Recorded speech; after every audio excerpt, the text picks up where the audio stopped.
Bismillahirrahmanirrahim. Assalamualaikum warahmatullahi wabarakatuh. Yang saya hormati Bapak Dr. Andes Haji Sediono MSI selaku Kaprodi Statistika serta dosen pembimbing, Bapak Dr. Andes Sulianto MSI selaku dosen penguji, Bapak Dr. Ardi Kurniawan MSI selaku dosen pembimbing. Sebelumnya, saya ingin mengucapkan terima kasih atas kesempatan dan waktu yang telah diberikan kepada saya. Perkenalkan, saya Hendres Anissa Sandri yang akan mempresentasikan proposal skripsi saya yang berjudul Pemodelan Repurchase Intention Pelanggan Marketplace Shopee berdasarkan metode Structural Equation Modeling dengan pendekatan partial least square.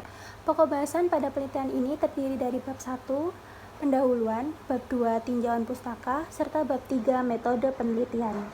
Yang pertama, kita masuk pada bab 1, pendahuluan.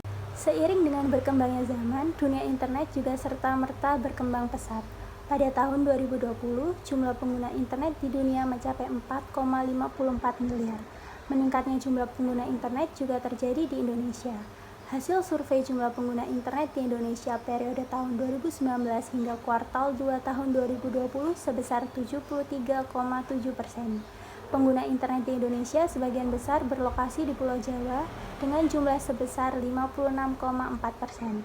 Surabaya salah satu ibu kota provinsi dengan tingkat penetrasi pengguna internet tertinggi mencapai 83%. Meningkatnya jumlah pengguna internet setiap tahunnya menunjukkan bahwa masyarakat membutuhkan internet untuk kegiatan sehari-harinya, bahkan dalam hal berbelanja online.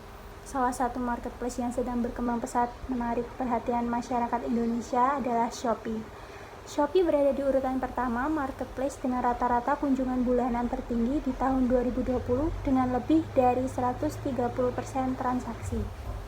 Tantangan bagi marketplace Shopee adalah dapat mempertahankan pelanggannya.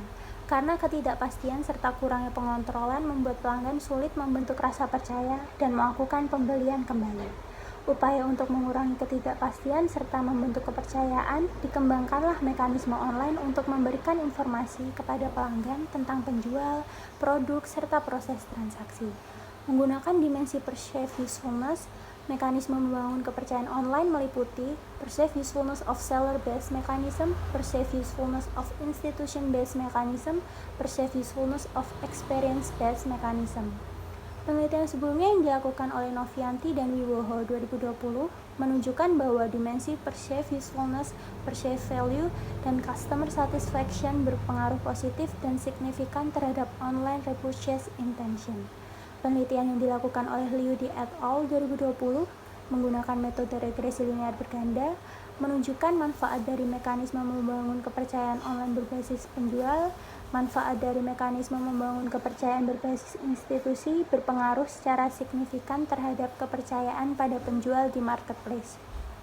Manfaat dari mekanisme membangun kepercayaan berbasis pengalaman, manfaat dari mekanisme membangun kepercayaan berbasis institusi berpengaruh secara signifikan terhadap kepercayaan pada penjual di marketplace. Kepercayaan pada penjual dan kepercayaan pada marketplace berpengaruh secara signifikan terhadap intensi pembelian kembali. Pada penelitian ini, saya menggunakan metode SAM-PLS. SAM-PLS secara umum bertujuan untuk menguji hubungan prediktif antar konstruk dengan melihat apakah terdapat hubungan atau pengaruh antar konstruk tersebut. SAM-PLS tidak membutuhkan persyaratan distribusi normal. Untuk konstruk dapat menggunakan model reflektif atau formatif, ukuran sampel tidak harus besar, serta jumlah indikator maksimumnya cukup besar, yaitu 1000 indikator. Dari latar belakang tersebut, rumusan masalah pada penelitian ini adalah: yang pertama, bagaimana mendeskripsikan pendapat responden berdasarkan jawaban yang dipilih terkait faktor-faktor yang diduga berpengaruh terhadap trust dalam mempengaruhi repurchase intention pada pelanggan marketplace Shopee di Surabaya. Kedua, bagaimana memodelkan perceived usefulness of seller-based mechanism, perceived usefulness of institution-based mechanism, dan perceived usefulness of experience-based mechanism terhadap trust dalam mempengaruhi repurchase intention pada pelanggan marketplace Shopee di Surabaya berdasarkan metode Structural Equation Modeling dengan pendekatan partial least square. Bagaimana menganalisis dan menginterpretasi pengaruh perceived usefulness of seller-based mechanism, perceived usefulness of institution-based mechanism, dan perceived usefulness of experience-based mechanism terhadap trust dalam mempengaruhi repurchase intention pada pelanggan marketplace Shopee di Surabaya. Tujuan dari penelitian ini adalah yang pertama, mendeskripsikan pendapat responden berdasarkan jawaban yang dipilih terkait faktor-faktor yang diduga berpengaruh terhadap trust sehingga dapat mempengaruhi repurchase intention pada pelanggan marketplace Shopee di Surabaya. Kedua, memodelkan perceived usefulness of seller-based mechanism, perceived usefulness of institution-based mechanism, dan perceived usefulness of experience-based mechanism terhadap trust dalam mempengaruhi repurchase intention pada pelanggan marketplace Shopee di Surabaya berdasarkan metode structural equation modeling dengan pendekatan partial least square. Ketiga, menganalisis dan menginterpretasi pengaruh perceived usefulness of seller-based mechanism, perceived usefulness of institution-based mechanism, dan perceived usefulness of experience-based mechanism terhadap trust dalam mempengaruhi repurchase intention pada pelanggan marketplace Shopee di Surabaya. Manfaat dari penelitian ini bagi mahasiswa yang pertama adalah mengembangkan wawasan keilmuan di bidang ilmu statistika, khususnya perihal metode structural equation modeling dengan pendekatan partial least square. Kedua, sebagai referensi, acuan, serta perbandingan bagi peneliti lain yang berminat melakukan penelitian lebih lanjut mengenai topik mekanisme online terhadap trust dalam mempengaruhi repurchase intention di marketplace Shopee. Bagi pihak terkait, penelitian ini dapat memberikan manfaat berupa informasi kepada perusahaan Shopee perihal faktor-faktor apa saja yang dapat membangun mekanisme kepercayaan online sehingga berpengaruh pada niat membeli kembali serta mengetahui faktor apa saja yang dapat menghilangkannya. Batasan masalah pada penelitian ini adalah pengguna marketplace Shopee yang sudah pernah melakukan transaksi minimal 1 kali di Surabaya dengan usia minimal 17 tahun. Bab 2. Tinjauan pustaka. Hal-hal yang akan dibahas pada tinjauan pustaka ini adalah gambaran umum perusahaan Shopee, repurchase intention, trust, perceived usefulness of seller-based mechanism, perceived usefulness of institution-based mechanism, perceived usefulness of experience-based mechanism, teori acceptance model, statistika deskriptif, uji validitas, uji reliabilitas, structural equation modeling, serta structural equation modeling partial least square. Bab 3. Metode penelitian, data dan sumber data. Data yang digunakan dalam penelitian ini merupakan data primer. Data primer diperoleh sebagian melalui penyebaran kuesioner online di Google Form dan sebagian lagi menyebarkan kuesioner secara langsung kepada responden. Metode pengambilan sampel. Pada penelitian ini, target populasi adalah pelanggan marketplace Shopee di kota Surabaya. Metode penelitian sampel yang digunakan pada penelitian ini adalah purposive sampling.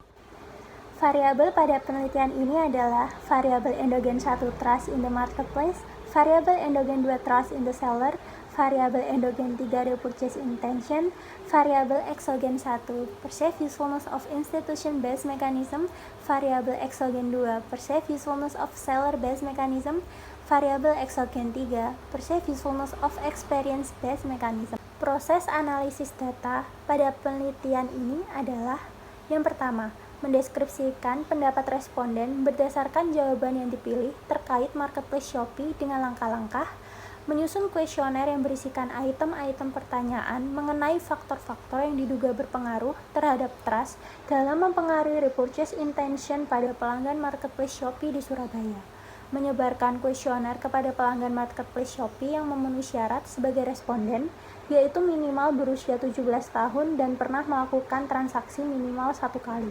Melakukan pengujian kuesioner menggunakan uji validitas dan uji reliabilitas dengan software SPSS, mendeskripsikan karakteristik responden berdasarkan jenis kelamin, usia, pekerjaan, pendapatan, pengalaman bertransaksi di marketplace Shopee, serta intensitas pembelian menggunakan diagram lingkaran. Mendeskripsikan jawaban responden terhadap variabel repurchase intention, trust in the marketplace, trust in the seller, perceived usefulness of seller-based mechanism, perceived usefulness of institution-based mechanism, dan perceived usefulness of experience-based mechanism menggunakan diagram batang. Yang kedua, memodelkan repurchase intention pada pelanggan marketplace Shopee di Surabaya menggunakan SAMPLS dengan langkah-langkah, membuat diagram jalur path analysis yang menjelaskan pola hubungan antara variabel laten eksogen dengan variabel laten endogen serta variabel laten dengan indikatornya, mengkonversikan diagram jalur ke sistem persamaan, yakni model struktural, kemudian model pengukuran, mengestimasi parameter dalam PLS menggunakan metode ordinary least square dengan teknik iterasi, melakukan evaluasi pada model pengukuran dan model struktural. Yang ketiga, menganalisis dan menginterpretasi model pengukuran dan model struktural mengenai faktor-faktor yang berpengaruh terhadap trust dalam mempengaruhi repurchase intention pada pelanggan marketplace Shopee di Surabaya. Melakukan pengujian hipotesis dilakukan dengan melihat signifikansi dari statistik uji T-hitung dengan metode resampling bootstrapping, membuat interpretasi model pengukuran dan model struktural mengenai trust dalam mempengaruhi repurchase intention, uji kesesuaian keseluruhan model untuk mengevaluasi model pengukuran dan model struktural. Flowchart pada penelitian ini yaitu pertama, merancang penelitian, menentukan populasi dan sampel, menentukan model penelitian, pengumpulan data, uji validitas dan reliabilitas. Apabila data tidak valid dan reliabel, dilakukan kembali pengumpulan data. Setelah itu menganalisis data dan menarik kesimpulan. Sekian presentasi proposal skripsi dari saya. Mohon maaf apabila terdapat kekurangan serta kesalahan dalam tutur kata. Wassalamualaikum warahmatullahi wabarakatuh.